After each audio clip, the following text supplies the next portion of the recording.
Well, after a successful weekend against Ferris State, BGSU hockey now looks forward to Minnesota State in what should be a tough matchup against Mankato. Alongside me is the voice of Falcon hockey, Ryan Vallon. And after speaking to head coach Chris Bergeron Wednesday morning with the media, what can you say is to look forward to on the ice here at the Slater Family Ice Arena this weekend? Well, you know, Max, it's going to be one heck of a series. I mean, this is the number 3 ranked Minnesota State Mavericks coming in to take on the number 12 Bowling Green Falcons, and right here at home. So that's always a positive because these two teams have had a good history with each other over the previous years, and some playoff battles. Minnesota State has come out on top with a lot of them. I looked at last year where the Falcons split against the Mavericks both times here and also in Mankato, but it's going to be just one heck of a series. They have some serious contenders in goal with Matthias Isverson and also Dryden McKay. And then up front, I mean, how can you not mention Max Cota and Mark Michaelis to name a few? And then on the back end, they've got some pretty good pieces as well. Even though we thought that Danny Brickley might be here, he ends up getting signed by the Los Angeles Kings. And so it's just going to be one heck of a matchup, and I can't wait for it.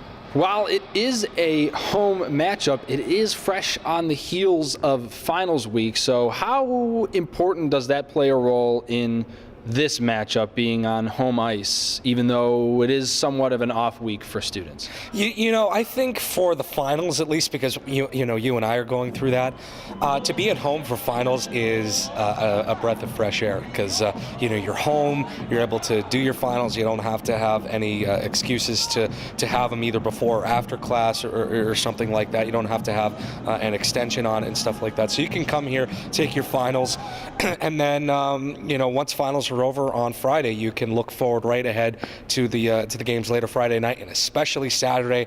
Come here Friday night, try to put on a good effort, and then come on Saturday and try to duplicate that effort or try to come back and be resilient. So it definitely plays into a factor a little bit because, trust me, we're all students here, and we're all trying to get the best grade possible, but at the same time, not only are they trying to get the best grade possible, but they also want to finish atop the WCHA. And this is the only meeting between these two teams. They will not go to Mankato. Mankato does not come back here again outside of playoffs, and that's why this series weighs so much. Because if the Falcons can come away with 3, 4, or 5, or even 6 points out of this weekend, that could be the difference between maybe hosting a home playoff series here, or even having the McNaughton Cup here, or even for the Falcons maybe receiving an at-large bid into the NCAA tournament, which they have not been to since 1990. So that's how much weight is on this series.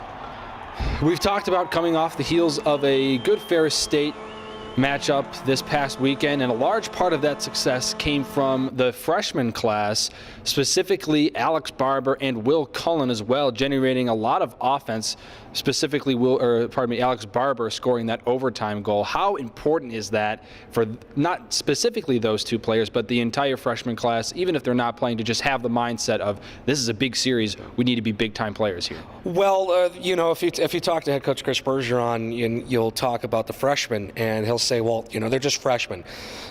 You could say that last year's freshman class was almost kind of like an anomaly where they're just producing at an enormous rate. Alex Barber was he's been inconsistent, and the coaching staff said, okay, before the second game on Saturday against Ferris State, he said, okay, we need more from you. We know that there's a whole nother level, and we need to get that from you. And what does he do? He goes out 25 seconds into overtime and says, you know what, I'm going to be the hero, and he wins it in overtime. Same thing with Will Cullen. Ever since that the team has regained him back from injury, he's been a stud defensively, playing on the top pairing with Alec Rawhauser, and he has even scored some goals, and he's also put up some points too. So that freshman class, although it's not like last year's freshman class, but it's still producing too, and that's what you need, especially from your underclassmen. And speaking of injury, a couple of bodies, specifically big names in Stephen Bayless and Max Johnson, who Max Barber would go on to replace in overtime.